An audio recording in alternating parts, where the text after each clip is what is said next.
Welcome back to Outdoors with Larry Ray on 790 The Bet. Brought to you proudly by the Tennessee Wildlife Resources Agency and Wally Hatchett's Comfort Food and Drinks at 6439 Summer Avenue.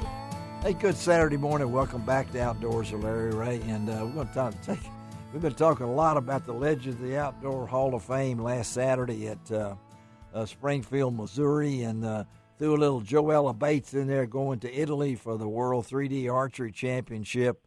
But let's get back to what Bill Cooksey and Ron Wong like to talk about, and I know that, and that's fishing. And we've got on the line with us this morning a young man that's had some pretty good success here. He's now a member of the $1 Million Club. He's probably caught more smallmouth bass than I've ever seen anybody do, and he now has 3 victories. And so let's talk to Dustin Connell. Good morning, Dustin. Good morning. How are y'all doing? We're doing good, man. Great. And I know when I read some of the stuff and I watched some of the tournament on there, and you were kind of blown away by some of the things that were going on in the tournament. You were stunned and things along that line. Talk to us about what happened in New York.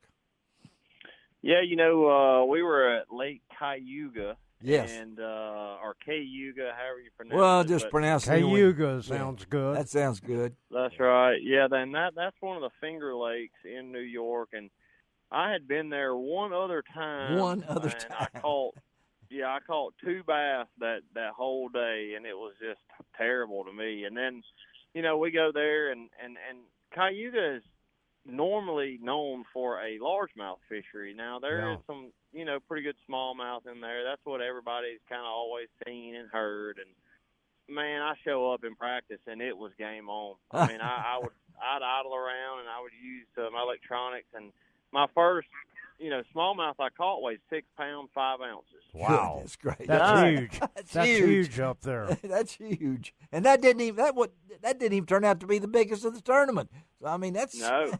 So go ahead. Yeah. So you knew. Yeah. You knew you were going to have some fun. I mean. Oh, absolutely. I caught that fish, and then I was fully committed, on smallmouth, and it was just best case scenario. I moved around the lake, and I found a ton of different areas, and nobody was smallmouth fishing. Everybody was, in that grass and largemouth fishing. Yeah. And it was just perfect scenario, and we got the win. 25 bass weighing. Listen to this, Rod.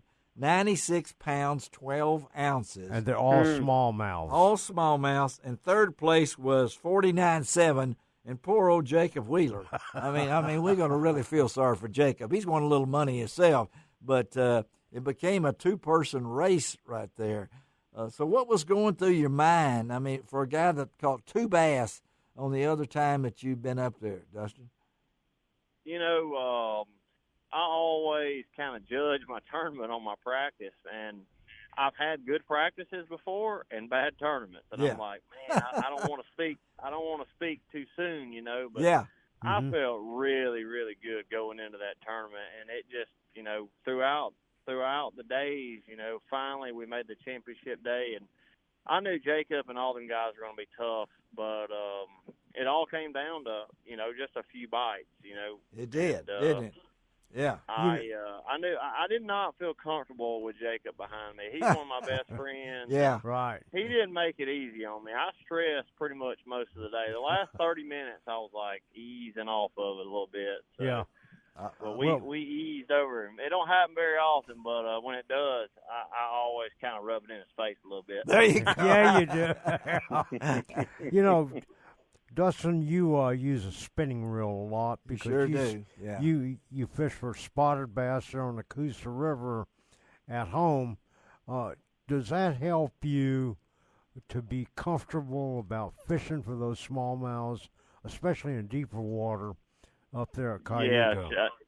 Yeah, I spent a ton of time this fall or last fall and this spring really just getting dialed in on how these fish act when they are suspended. Yeah. And I can catch spotted bass the same exact way as these smallmouth. they have the same, I guess you'd say, temperament. They do. They're really open water. They're nomadic. Meanwhile, a largemouth is going to be at a grassy point, or he's going to be in a thick grass or a grass clump. Yeah. These smallmouth are they're hard related. They're hard structure related, whether it's a rock pile, whether it's a gravel spot, and man, it's just right at home for me. Yeah. And what were you using to catch them? Tell our listeners your setup, rod, reel, lures, baits. I was using a 7.2 medium heavy action favorite hex rod. Okay. And that rod is super sensitive. I was using a drop shot with a half-ounce weight, and I was using a Guggenbait's Dragon Drop. Oh, okay. I love that. Green pumpkin color. Okay, yeah. And then I was using just a regular shad bait, like just a soft jerk bait for the fish that were not around any kind of structure. So those open water roaming fish, I felt like they were chasing those alewives. And then when fish were around, whether it's a big rock pile or, even an old log laying on the bottom, I would pitch that Dragon Drop through there, and it kind of imitated a goby. How important, Dustin, is forward-facing sonar for those smallmouth? Oh, man, that has changed the game when it comes to just offshore fishing in general. It's way more efficient. It's really cracked the code on suspended fish. That's always been the hardest fish to catch. Yeah. Yeah. And if you learn these electronics nowadays, and there's a lot of controversy on that, and it's been that way for years now. I can remember all these smallmouth tournaments won with down imaging or just 2D, sonar. I can remember. Aaron Martin's on Lake Erie, and he's out there following seagulls around, catching them with 2D. Right. Yeah. And it's just progression of the game, and but it's very, very important nowadays to know that kind of stuff. Again, we're talking to Dustin Connell. He just coming off a big win up in New York, where everything was smallmouth, and they said 80% of the fish caught were largemouth bass. But you and Jacob Wheeler were going for the other 20%, and that's what it ends up with a big victory. And to think this is number 3, which ties you with Ott for most wins on the Pro Tour, and then also of course Jacob's got 5. So you guys, those are pretty good company for you, right? Absolutely. To win 2 in one season, that's incredible. Yeah. You got to have all the cards, and you got to have everything line up perfect. And these guys are the best in the world. And, I just feel like when it's your time, you can't force it or not. It's just going to happen. So I had 2 great tournaments, and we got one left at Mille Lacs. That's right. Yeah. And, that's going to be another smallmouth slugfest, if you will. Slugfest is and you've been there before, haven't you?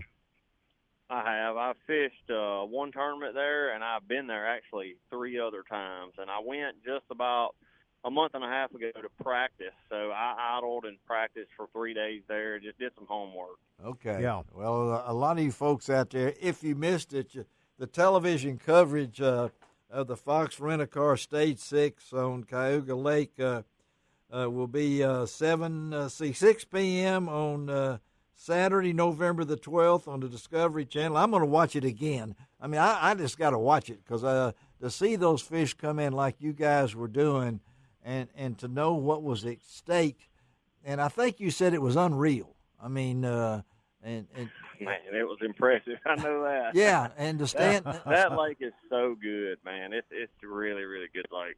Well, it's pretty cool when you think about going over 1 million now. That's pretty amazing. I'm sure Victoria's handling your money now. Is that right? I mean, oh, she's always had. She's, you know, I've always said this. I love winning tournaments. Yes. But when I win them, it's like these Amazon boxes. Oh, there it goes. That's what.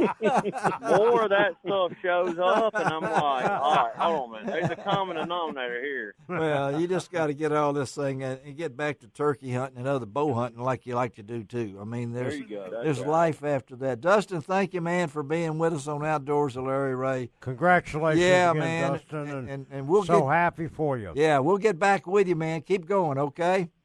Thank you, guys. I appreciate you having me. Thank you. All right, Dustin Connell.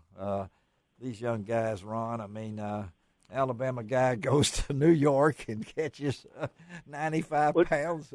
What are you going to say, Bill? Yep. And I want to bring it to the Mid-South. These big smallmouth bags here in the last few years, and maybe Ron will know better on this. I mean, it wasn't long ago that our buddy Roger Stegall had by far the biggest smallmouth daily bag ever in a major tournament. And I think that was, 24 pounds, Ron? That was, 23 or 24 pounds out of Pickwick Lake. And, you know, and I remember unfortunately, a lot of the habitat in Pickwick Lake has changed, just like Kentucky Lake. However, Kentucky Lake now, the smallmouths are coming back there. No doubt. And they're But starting. I'm just talking about all these huge bags that are coming in now, from these other lakes. The northern lakes, like Cayuga, Yeah. St. Lawrence River, Champlain. Yeah, that's what makes it different is the type of food they're now eating up there. I got you. With the gobies that are up there now that were illegal at one time, and the zebra mussels cleaning up the water and everything. Yeah. Those fish have a lot more to eat up there than they do in the South. And that's why a 16-inch smallmouth up there is going to weigh 2.5 pounds, where a 16-inch smallmouth here at Pickwick Lake or on the Tennessee River is going to only be 2 pounds. All right, that's the difference. All right, got 2 minutes here, real quick. We're on a fishing report before we let out here. Get out of here. Real quick, we got 1 minute. Crappie fishing. The thermocline is down to about 9 to 10 feet now, so use a double minnow rig for crappie on the I-55 lakes, about 8 to 10 feet deep. The bass, they're biting really, really good at the I-55 Lake Sardacina, Grenada. Early in the morning, a topwater bait like a whopper popper or a sexy dog. Oh, I love that. Once they go down, use a 7-inch cutter worm and June bug or green pumpkin Texas rig and catch them on the points. Ron Wong, you're out of here, buddy. Thank you for your help as always. We're going to stick around to this last segment. We're going to talk about squirrel hunting. It's coming. We'll be right back. All right. Be right back on Outdoors with Larry Ray.